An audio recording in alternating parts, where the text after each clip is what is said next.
Culture Média. Aujourd'hui, jugé humiliant, dégradant pour l'autre mais aussi pour soi-même, le rire a été interdit.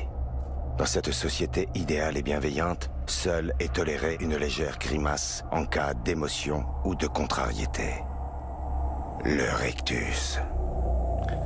Le rictus, c'est donc le titre de votre série Arnaud Malherbe qui nous plonge dans une dystopie, une société imaginaire où le rire est totalement proscrit parce que, comme il est dit dans des annonces de haut-parleurs, rire aujourd'hui, c'est pleurer demain.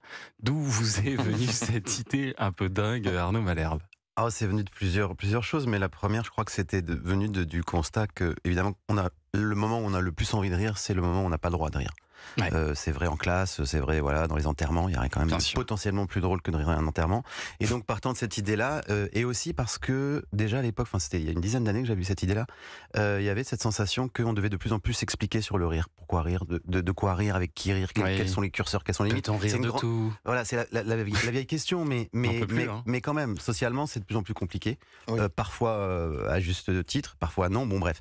Et du coup, la question était moins de poser une réponse à ça que de s'amuser à ça. Ouais, c'est ça. C'est-à-dire que l'idée, c'est vraiment de se dire que continuons à rire, quoi. Même rire des interdits et rire de l'interdiction de rire. Et alors, il y a une chose quand même qui est encore autorisée, c'est le rictus. Alors, c'est pas très radiophonique, Fred Testo, mais vous allez peut-être pouvoir nous faire une démonstration de rictus. Sur l'affiche, on le fait comme ça. Voilà, une sorte de grimace. Oui, c'est assez technique. Tu le fais sonore, j'ai remarqué. Oui, tu faisais pas le son d'habitude. Non, maintenant je l'améliore comme ça. Il y a du son dans la série quand même. Ils sont plus. T'as rajouté des petits sons en plus. C'est ça. Et parce que alors vous, Fred Testo, vous êtes un peu à la solde de ce Big Brother. Vous êtes un auditeur chargé d'écouter les gens qui fautent, les gens qui se laissent aller à la rigolade. C'est ça votre travail, et vous avez une excellente oreille pour ça. Vous êtes un des meilleurs éléments. Oui. Moi, je travaille pour l'État, pour repérer les gens qui rigolent, et on envoie directement des brigades d'ajusteurs pour réprimander ou arrêter ces gens, car c'est mal de rire. Et les ajusteurs vont tenter de les faire rire pour vérifier leur niveau de résistance. Oui, ça c'est leur méthode. Ouais. Leur méthode.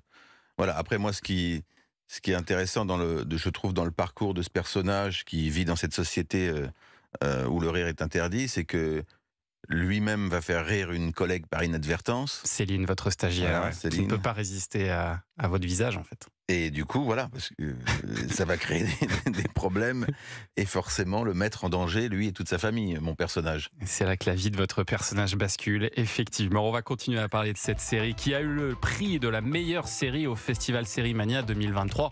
On n'invite pas n'importe qui dans Culture Média, je vous le dis tout de suite. On va en reparler tout à l'heure, juste après la session de rattrapage de Jean-Luc Lemoyne. À tout de suite. Culture Média sur Europe 1 avec une série à l'honneur ce matin, ça s'appelle Rictus, c'est à voir sur OCS Max avec Arnaud Malherbe, réalisateur de la série, et Fred Testo, comédien. Oui, et dans lequel vous nous plongez dans un monde imaginaire, donc on n'aurait plus le droit de rire, et ça va même plus loin parce que non seulement on n'a plus le droit de rire pour ne blesser surtout personne, mais il faut être aussi dans la bienveillance la plus totale, Arnaud Malherbe. C'est même la bienveillance qui commande ça. Oui, en fait, l'idée, c'était de ne pas tomber dans un truc trop orwellien, de dictature grise, gratuite. C'est que c'est parce que nous sommes bons, bienveillants et respectueux que nous poussons le curseur jusqu'au bout en disant donc on ne va pas rire des gens, on ne va pas se moquer, on ne va pas se moquer des différences, on ne va rien faire. Mais c'est pour être gentil. Donc les ressources humaines deviennent les ressources très humaines. À la télé, on passe uniquement des messages colorés, aseptisés, et même la nourriture se doit d'être bienveillante. Et voilà mes cupcakes bienveillants. Un tout nouveau concept. Eh bien, ça m'a l'air très bon, ces petits gâteaux. Oh, il y a du chocolat. Ah non, pas de chocolat. Le cacao perturbe l'hippocampe et réchauffe le système limbique. Non, je n'ai choisi que des parfums qui recentrent et apaisent. Savoureux pour le goût, délicieux pour le corps et l'esprit. C'est organique ? Ah oui, absolument, oui, tout est bio. Choisissez celui qui vous appelle. Votre corps sait instinctivement ce dont il a besoin. Curcuma, graines de chia, excellent choix pour les articulations et l'ouverture des chakras. C'est très angoissant. Ouais. Mais c'est ça, on est dans un mélange parce qu'à la fois c'est très très drôle et en même temps il y a des moments où c'est très très malaisant. On est là devant notre écran comme ce que vous faites subir à ce pauvre enfant qui doit porter un casque qui le contraint à ne pas rire. Là, la bienveillance, ça devient un peu de la maltraitance, Fred Testo. Oui, tout à fait. Mais ce qui est encore plus marquant dans l'idée d'Arnaud et de Marion, donc qui ont écrit la série, c'est que le fait de le traiter sous le ton de la comédie, ça choque encore plus, en fait. Oui, Moi, je c'est ça. trouve, en revoyant, hier, on a fait une projo, comme c'est la sortie aujourd'hui, voilà, et en revoyant, c'est le truc qui me marque. Et vous avez senti le malaise parfois dans la salle aussi? Oui, oui, alors après, ce qui est... Parce qu'on navigue entre les deux, quoi. C'est entre le rire et le malaise, quoi. Mais sur cette- Exactement. C'est ce que vous avez C'est- cherché, j'imagine. Totalement, sur cette scène-là, notamment donc avec le petit garçon qui a un casque anti-rire et sa mère lui fête son anniversaire. Donc déjà, il chante très très mal. Fred, bon anniversaire, c'est merveilleux. C'est horrible.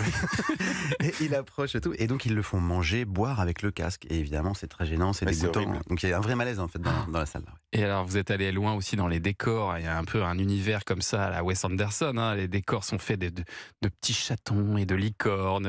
Les fringues sont toujours dans des tons très, très pastels, très, très colorés. Vous êtes allé loin dans la réflexion comme ça sur ce nouveau monde. Vous avez pensé les décors en l'écrivant aussi? Ouais, tout à fait. On avait déjà un mood board en fait. On avait une approche générale. Et l'idée, c'était que il fallait que la direction artistique soit à l'image du concept en fait. À partir du moment où on considère que c'est une société bienveillante qui devient dictatoriale, pardon, eh ben il faut qu'à l'image ça se voit. Et il faut que ce qu'il y a dans la tête des gens en fait Ouais. soit le rose et le jaune et les espèces de petits costumes pyjama un peu gênants là. Voilà, il faut qu'on voit sur eux ce qu'ils sont à l'intérieur. Où est-ce que vous l'avez tourné, cette série? Ah oui, on a tourné chez nos amis du CEA, Centre d'énergie atomique, à Saclay. À Saclay, ouais. Voilà. Ouais. Où il y a, Donc c'est un peu nous embrassons soviétique nos comme amis décor, hein. chercheurs. Oui, non, c'est années 50. Hein, c'était Construit par le fait, général de Gaulle, mais un peu soviétique, Ouais. soviétiforme. donc ouais, c'était une visuellement. chance incroyable d'être accueilli là-bas pour tourner, parce que c'est une ville dans la ville, c'est un décor à part entière. On a tourné dans une ancienne pile atomique. Ah ouais, parce que l'esthétique est assez Ah oui, c'est pour ça que ça donne un... bluffante. Et je sais que vous avez tout de suite pensé à Fred Testo pour le premier rôle. Pourquoi? Parce que Pourquoi j'étais le seul disponible Oui, ça. à cette période. Il y a une C'est- question de tarif également, je Le- crois. ouais. Oui, voilà. C'est le seul qui voulait bien. Non, en fait, avec Fred, on a une petite histoire. Moi, j'ai fait mon premier court-métrage avec Fred, qui Ouais. était un court-métrage qui s'appelait Dans leur peau. Et puis, depuis ce temps-là, en fait, on avait envie de retravailler ensemble et j'avais déjà cette idée depuis très longtemps. Je lui en avais parlé déjà. Et puis, en fait, on s'est appelé, quand il m'a appelé, donc il y a 2 ans, il me dit, dis donc, tu te rappelles de ce pitch que tu m'avais fait, tu voudrais pas en faire une série? Et il se trouve qu'une semaine avant, j'en ai parlé avec Marion, donc ma co-auteure. Et on s'est dit, mais il faudrait qu'on en fasse une série, voilà. Et Ouais. donc, voilà, on s'est retrouvés, et puis voilà, On est très contents. Avec une ribambelle de comiques hein, autour de vous. Vous n'êtes pas seul. Hein. On va citer Youssef Hadji, Lison Daniel, Pierre-Emmanuel Barré. Il y en a beaucoup. François Rollin. François de Rollin, Boulon. bien sûr, qui est excellent. Eddie Leduc, Anne Charrier, Ophélia Kolb, Que des gens qui donnent envie de rire, c'est un peu ça le problème Constance aussi. Dolé. Et ça devait être dur entre vous de ne pas vous marrer, parce que c'est quand même le principe de base de la série.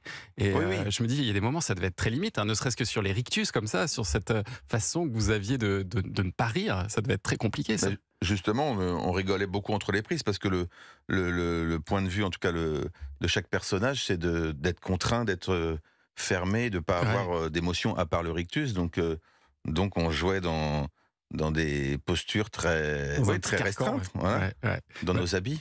C'est à voir en tout cas dès aujourd'hui, hein, ça sort là aujourd'hui sur OCS Max, ça s'appelle Rictus. Restez avec nous sur Europe 1 dans un instant, le journal des médias à 9h30 pile avec Julien Pichenet.